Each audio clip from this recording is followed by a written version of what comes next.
గడ్డివాముల్లోనూ చెరుకు తోటల్లోనూ మామిడి తోటల్లోనూ దూరాల్సింది పోయి ఈ రింగులో దూరారేంటి? ఆహాహా, నీకున్న అండర్స్టాండింగ్ ఈవిడి గారి కొంచెమైనా ఉంటుంటే మాకిప్పుడు ఈ సుత్తి దెబ్బలు తప్పేవి.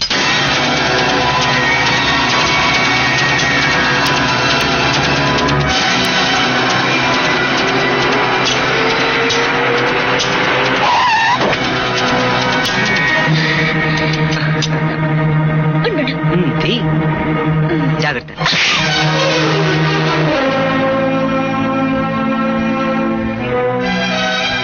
చాలా గొప్పగా నటించావు.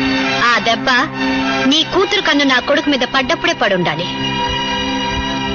మీ అబ్బాయ వయసులో ఉన్న పిల్ల పరాయి మగాడితో రోడ్లెంట పొలాలెంట పడి తిరుగుతూ ఉంటే చూస్తూ ఊరుకున్న నీకు నా కళ్ళెదుట పడేసరికి హఠాత్తుగా తల్లినన్న విషయం గుర్తుకొచ్చిందా? అమ్మా, నేను అమ్మాయిని నన్ను అమ్మ అని పిలవదలుచుకుంటే ముందు ఇక్కడి నుంచి వెళ్ళు. అది కదమ్మా ఈ అమ్మాయి.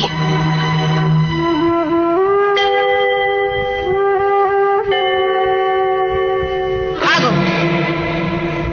ఇంతకీ నీ కూతురు మగాడు మావాడితోనే మొదలు పెట్టిందా లేక మరిగాక మావాడిని పట్టిందా? ఒళ్ళు దగ్గర పెట్టుకుని మాట్లాడు. ఒళ్ళు పారేసుకుంది నీ కూతురు.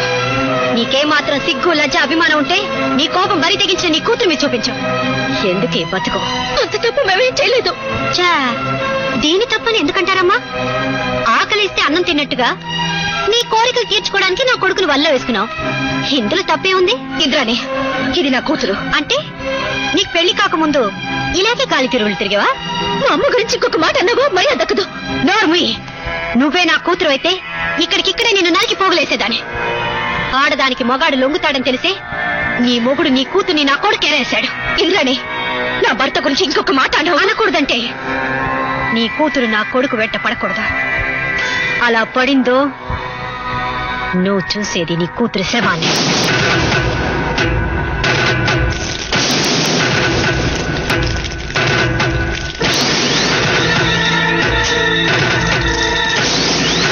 అమ్మా, 20 ఏళ్ల పగను ప్రేమగా మార్చుకోవడం నా వల్ల కాదు.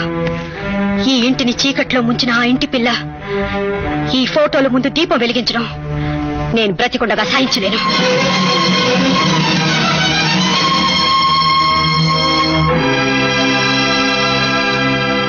నన్ను క్షమించమ్మా. మమ్మల్ని ఇలా బతికి నీ తల్లి. అమ్మా వద్దమ్మా, తన నోటితోనే విన్నావుగా ఏం జరుగుతుందో. మీ నాన్నగారు చేయన తప్పుకి 20 ఏళ్ల నుంచి కక్ష కట్టి సాధిస్తూ వస్తున్నా ఆ పుణ్యాత్మురాలు కొడుకుని నువ్వు ప్రేమించావంటే మనల్ని సుఖంగా బ్రతకనిస్తుందా? ఒట్టే చెప్తున్నానమ్మా, ప్రేమించినప్పుడు సంజయ్ ఆమె కొడుకని నాకు తెలియదు. నాకు తెలుసుమా, తెలిస్తే నువ్వు ప్రేమించవు. ఇప్పుడు తెలిసిందిగా, నువ్వు అతన్ని మర్చిపో. దయచేసి అలా అనకమ్మా. అంటే పెళ్లి చేసుకుని ఆ ఇంటికి కోడలుగా పోతావా? చూడు, ఆ ఇంటికి కోడలుగా పోవటమైనా కాటికి పోవటమైనా ఒకటేనమ్మా. ఆ చోట్లో నేనున్నాను కాబట్టి సరిపోయింది. అదే మీ నాన్నగారు ఉండుంటే ఎంత గొడవ అయ్యేదో నీకు తెలుసా? చూడమ్మా, మీ నాన్నగారికి ఈ సంగతి తెలియక ముందే పీడకలలాగా అతన్ని మర్చిపో. ఎలా మర్చిపోమంటావమ్మా? మర్చిపోలేకపోతే మాకింత విషయం ఇచ్చి కన్న కూతురిగా నీ రుణం తీసుకుని నువ్వు పెళ్లి చేసుకోమా. అంత మాట ఎందుకమ్మా? అతనితో నా ప్రేమ కన్నా మీ ప్రేమే నాకు ఎక్కువమ్మా. ప్రమాణం చేసి చెప్తున్నాను, ఈ రోజు నుంచి ఆ సంజయ్ని కలవనమ్మా.